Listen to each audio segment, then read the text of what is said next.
when I first came in and someone say, "Hey mate, how are you going?" And I'm like, what did that mean? What did it mean? Like how I was going like back home or somewhere? Like I said by bus. Hello everyone, welcome to LeapScholar's YouTube channel. I hope everyone is having a great day, and yes, we are having a great day too. I'm Amina this side from LeapScholar, and I'll be your host for the day. We have a special guest all the way here from Australia who has mentored thousands of international students aspiring to go abroad for their higher education.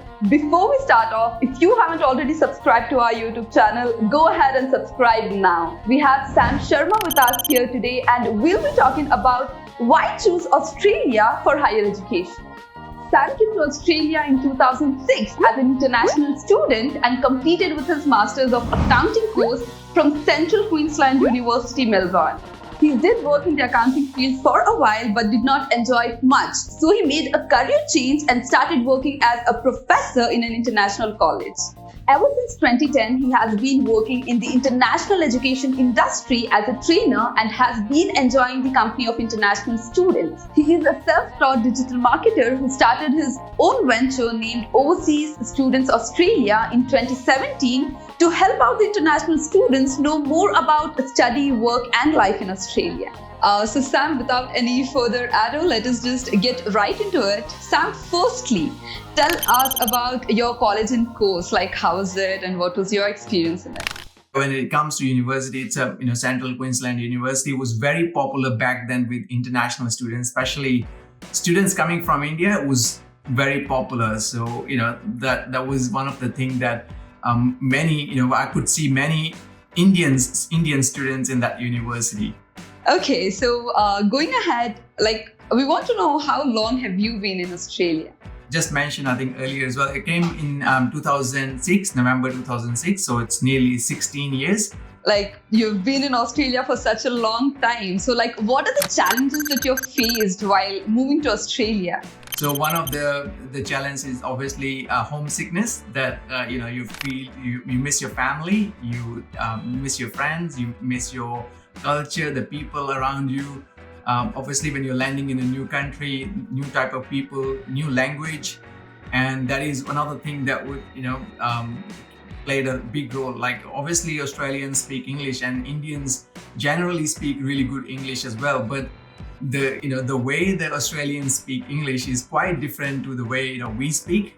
The accent, their slangs. It was big challenge to begin with, like to understand what are they actually saying. It's just a quick funny thing was when I first came in and someone say, "Hey mate, how are you going?" And I'm like, what did that mean? What did it mean? Like how I was going like back home or somewhere? Like I said by bus. So, okay. The person who I replied to started laughing. He was basically asking me how I am doing, how I'm feeling and everything. But I thought he was asking how I am going, like by bus or by train or whatever I thought in my mind. So it was a bit funny in that way. Also, there are challenges with your studies. So first term that I did, obviously the system's a bit different. More hands-on approach for international students, or any students rather, here in Australia. So basically, trainers, or the lecturers will give the lectures, and the lectures are only 2-3 hours long. And once that's done, then you have a tutorial, and it's not long either. It's 2-3 hours, and basically you are on your own afterwards. So back in India, I know we had a long day, lectures all day long, and all 5 days in a week or 6 days in a week we keep studying. But here in Australia, we have a different system. So you have a one unit, and then that unit will have only 4-6 hours of study in a week by the college or university. The rest is you are on your own. And that was a big challenge to understand how, to cope with the amount of study and how much I need to, do work and this. So, the scores in my first term was much lower compared to what I did in the last term that I had, obviously, because the experience you get after 3-4 terms studying here. So I got all these distinctions only in my last term. The first term was like all credits and pass only. So that was some of the challenges. And one more aspect, which is so I've covered so far general life and study, and the work related as well. Finding your first job in a different country, in a different environment was also a bit of challenge.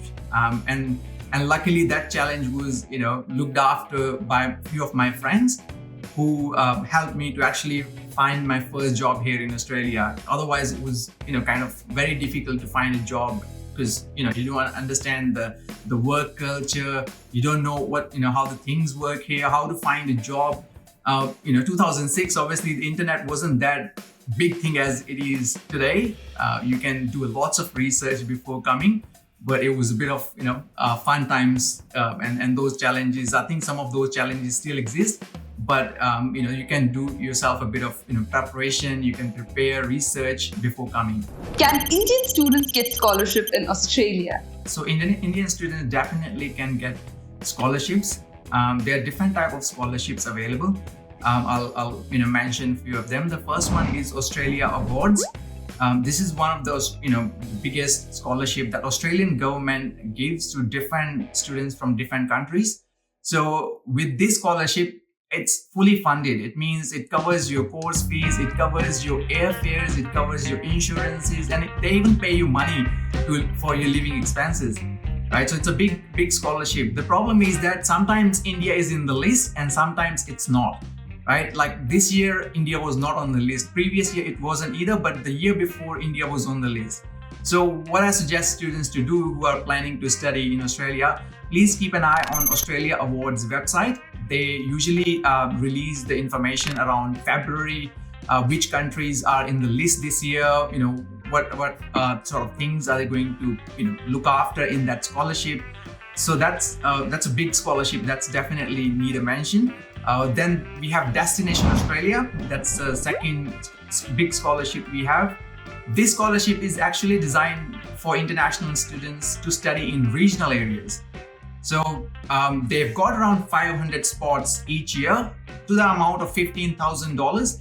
So this scholarship is worth $15,000, and they can get, for each year, they can get $15,000. It's a decent scholarship that Indian students can score. Now, one new scholarship that is just been announced literally a couple of months back was the Maitri scholarship, which is specifically only for Indian students. And for Indian students who are going to study some STEM courses like science, technology, engineering, mathematics, and health related courses, they will get this scholarship. But the details of that scholarship is still in the works. So I think they said they will be releasing more details about it within a year or so. So we're hoping that we'll get some more details on it, but that's specifically from specifically for Indian students only.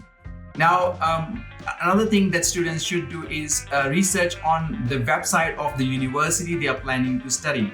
So whether they want to study in, let's say, in Monash University or University of Sydney or Queensland University, they should go on their website and look for scholarship section, and definitely look for, like specific country-specific scholarships as well. For example, University of Sydney have got this Dr. Abdul Kalam scholarship for engineering and I think IT students as well.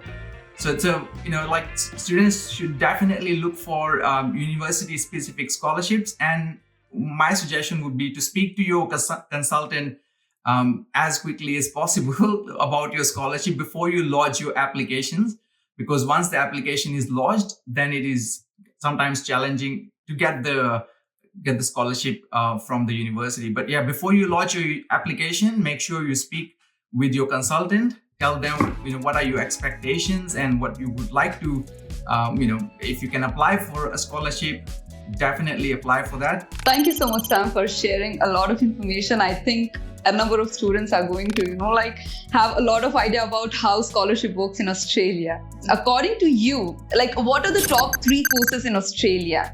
First one, I would say IT, definitely. IT is one of the most demanded industry here in Australia. People, really, in Australia at the moment are in desperate situation, looking for software engineers, analysts in, IT, and all those positions are kind of empty, especially after pandemic. Australia is struggling to fill up those positions. So IT is something that students should definitely consider to study. There's going to be obviously future. There's a lot of, as you can imagine, artificial intelligence, machine learning, and other things coming into play. There will be plenty of jobs to go around in IT. So that's the top of the list, without any doubt. Then second thing students should also look at doing is health related courses. So health is another booming industry here in Australia. Australia is struggling to keep up with the amount of people they need in health industry. So one of the thing would be like nursing. Nursing is a very popular course and is in highly demand or highly demanded occupation here in Australia. For the commerce students, because there are a lot of commerce students, I was a commerce student as well. So for them, accounting, finance, and related to those financial services courses, I think that will be the number 3 for students who are planning to study. So with those 3, IT, health related, and accounting or financial services related, these are my top 3 recommendations. Thank you so much, Sam, for this amazing and insightful session. And for our users, we'll soon be back with more such videos. Until then, if you have any questions, you can ask them in the comment section below. If you want to know more about studying abroad, click on the link below for a free counseling session.